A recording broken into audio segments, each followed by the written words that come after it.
Let's rewind to a time when gadgets were bold, quirky, and anything but sleek. These weren't just devices, they were experiments that shaped the future of tech. From clappers, those fun gadgets that turned on and off with just a clap, to boom boxes that played music loud enough for the whole block to hear. These forgotten innovations were daring, sometimes odd, but always ahead of their time. Welcome to Days Gone By, as we uncover the unsung heroes of the 70s and 80s, the gadgets that paved the way for the tech we love today. Ready for a wild ride? Let's dive in.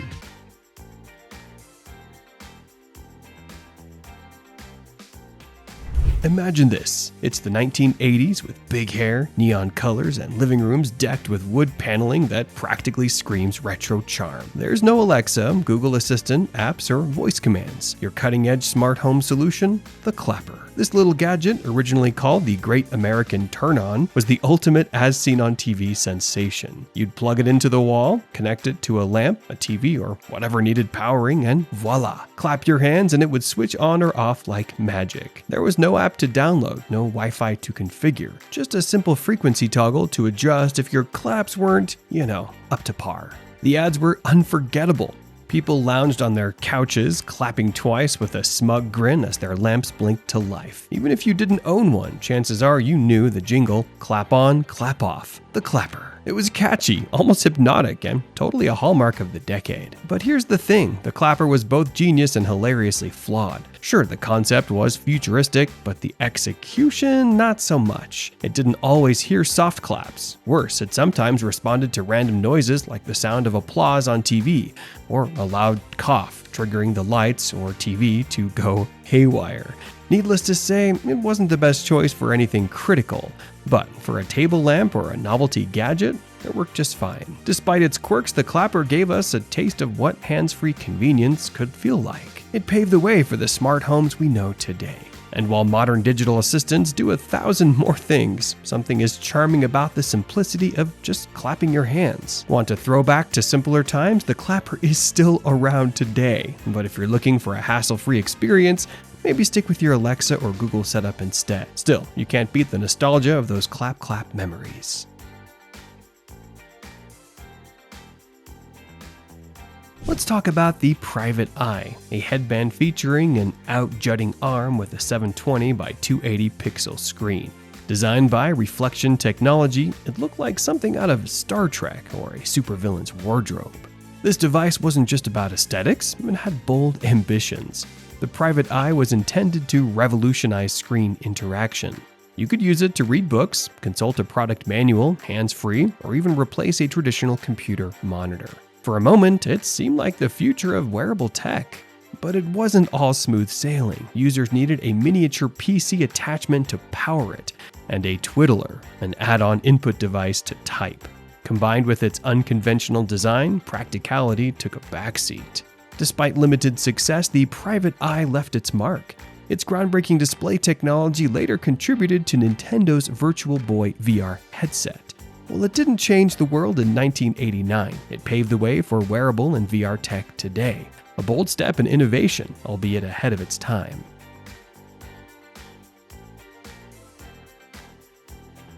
While portable TVs existed since the 70s, the Watchmen was groundbreaking. It truly lived up to its name, a TV you could carry in your pocket. The early models featured a CRT screen with a bluish black and white display. Sure, the picture quality wasn't great and constant antenna fiddling was necessary to tune in channels. But at the time, it was revolutionary. Imagine watching live TV during a road trip or whenever there was signal range. It was like the precursor to streaming Netflix on your smartphone. Later versions added color LCD screens, improving the experience. However, the Watchmen had limitations. It only worked with live TV and couldn't compete with emerging devices like laptops and portable DVD players, which offered better quality and on-demand content. The analog to digital TV transition was the final blow. Despite its decline, the Watchmen remains a nostalgic symbol of the 80s tech, a bold attempt to make TV truly portable. It paved the way for today's handheld entertainment devices.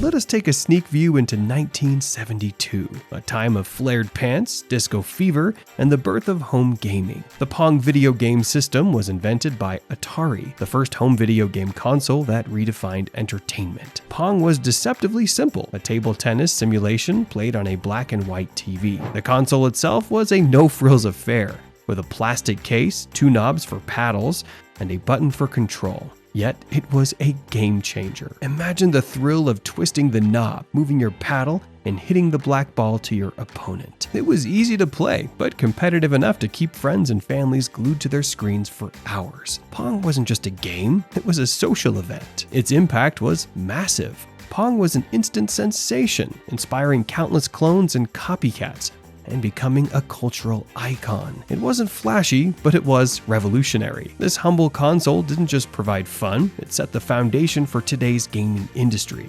Though decades have passed, Pong remains a nostalgic symbol of innovation, still cherished as the spark that ignited the video game revolution.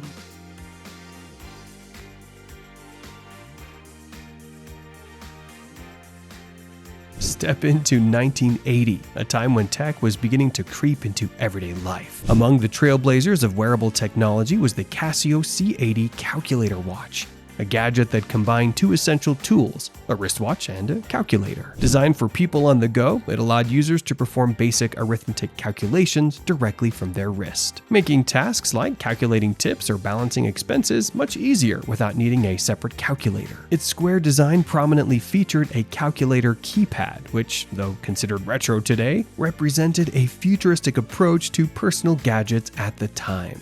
The watch offered an 8-digit display and basic functions like addition, subtraction, multiplication, and division. Lightweight and durable, the C80 had a resin case and was water resistant, making it suitable for daily wear. The C80 was more than just a gadget, it embodied the spirit of innovation in consumer electronics during the late 20th century. It foreshadowed the multifunctional devices we use today, much like modern smartwatches that handle everything from fitness tracking to messaging.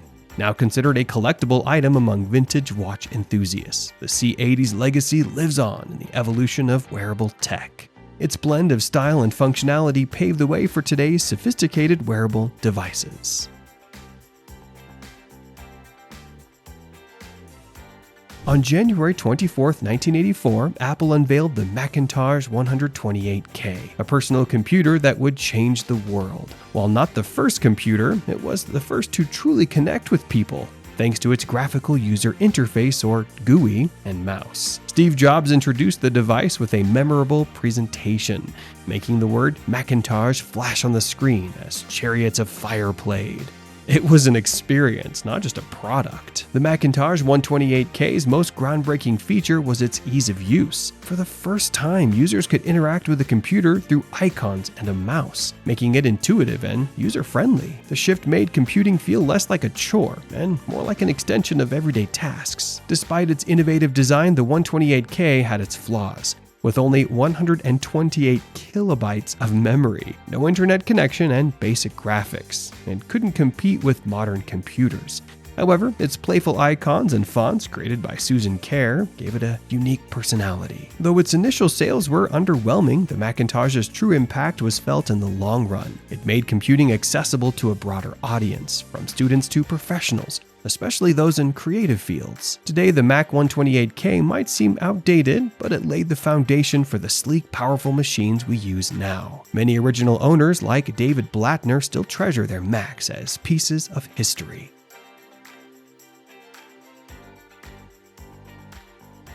In 1987, Kodak introduced the Fling, a groundbreaking step into the world of disposable cameras. It was designed to compete with the growing popularity of Fujifilm's disposable cameras, which had already captured the Japanese market and were making their way to the US. The Kodak Fling was a response to the demand for affordable, easy-to-use photography. The Fling was compact and lightweight, utilizing the 110 film format. Its simple design featured a fixed focus lens and a straightforward shutter mechanism. This made it incredibly easy to use, especially for casual photographers. Its small size, just slightly larger than a 110 film cartridge, made it highly portable, ideal for spontaneous moments. The camera came preloaded with 24 exposures of ISO 200 film, ready to capture color images. The film could be developed using the common C41 process, available at most photo labs. However, the Fling lacked a built-in flash or advanced features like light metering. Users had to maintain a minimum distance of 120 centimeters from objects for optimal focus. Historically, the Kodak Fling was introduced as a direct challenge to Fujifilm's success with the Utsurundesu model. Kodak recognized the potential for a new convenient way to capture memories. Despite Fling's lower price point of $6.95 compared to Fujifilm's $10 quick snap, it struggled to compete due to its lower image quality and limited features. Although discontinued by 1989, the Fling helped lay the foundation for the disposable camera craze in the early 90s, with over 21 million units sold annually by 1992. Kodak and Fujifilm's success in this market influenced many other companies to create their disposable cameras. In 1984, Radio Shack introduced the Armatron, a simple robotic arm aimed at tech enthusiasts. It featured 2 joysticks to control an arm with an elbow and pincer claw. The arm could pick up and place objects within its limited reach, and twisting the joysticks adjusted the claw's tightness or rotation. However, it ran on 2 D-sized batteries that lasted only about 8 minutes, limiting playtime. The device included a countdown timer and plastic balls to test dexterity, making it a competitive game for kids. Despite its cool concept, users found the controls tricky and frustrating due to the short battery life. The Armatron was featured in a commercial where it collected moon rock samples, adding a fun sci-fi touch. Although the device didn't offer much functionality, it remains a nostalgic symbol of the 1980s tech toys and early robotics.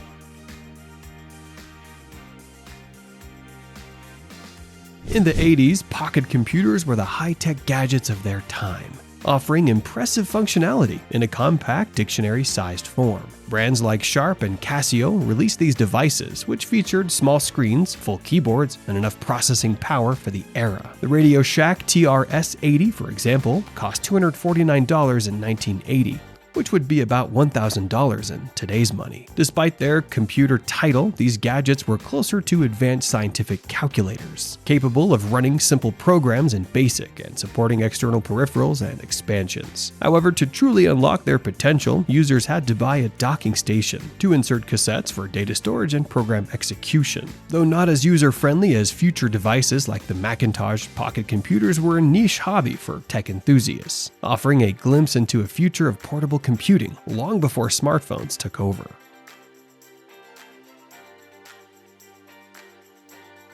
The boombox was the ultimate symbol of street style and hip-hop culture. You'd walk down the street blasting your favorite tunes and everyone would notice. The bigger and louder the boombox, the more respect you get. It wasn't just about volume though. These portable powerhouses came with cassette players, FM radios, and even equalizers, making them versatile music devices. You could play tapes, listen to the radio, or fine-tune your sound with just a few adjustments. As the 90s arrived, the boombox started to fade with the rise of the Walkman and iPod, but it never lost its iconic status. Today, modern versions of the boombox are making a comeback, blending the classic design with Bluetooth and smartphone compatibility. A true gadget legend.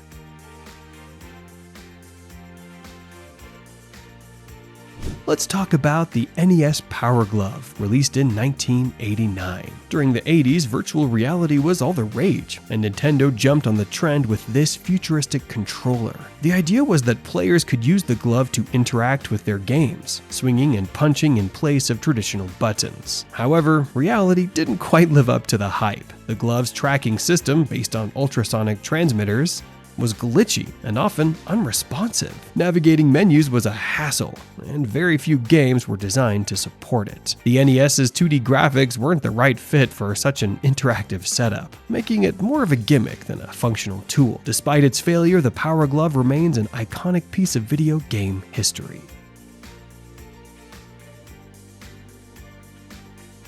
VHS tapes were the trailblazers of home video, allowing people to watch movies in their living rooms for the first time. Sure, the picture quality wasn't stellar compared to modern formats like DVDs or Blu-rays, but at the time it was a game changer. You could rent movies, play them at home, and watch them whenever you wanted. No more waiting for a TV schedule or missing out on that blockbuster release. But as technology evolved, VHS started to lose its appeal. DVDs came along, offering superior quality, compact size, and the luxury of not having to rewind tapes. Today, streaming services have made physical media nearly obsolete, but VHS remains a nostalgic milestone in entertainment history.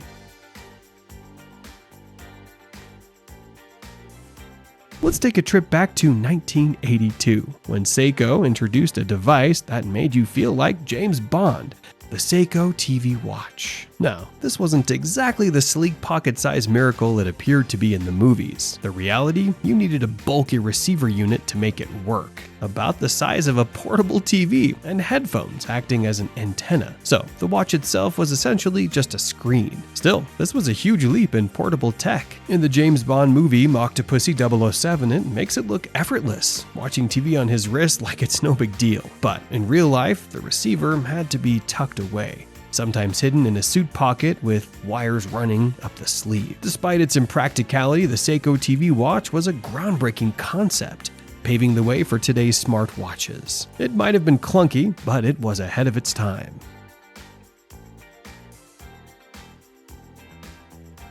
The rotary phone wasn't about speed, it was about precision. You'd pick up the receiver, place your finger in the little slot next to the number you wanted, and spin it all the way around. Each number had its distinctive click, and it took a few moments to dial a full phone number. No need for electricity. The rotary phone was powered by the phone line itself, making it incredibly reliable. It didn't have the speed of today's devices, but it had character. Of course, as technology advanced with touch-tone phones, the rotary slowly faded into history. Yet, even now, it brings a sense of nostalgia, reminding us of a simpler time, when communication was just a little bit more deliberate. And that's a wrap on these forgotten tech icons. Which one would you have loved to try? Let us know in the comments. Don't forget to subscribe for more vintage stories. Thanks for watching, and remember, the past has shaped the future, even if we don't always realize it. See you next time.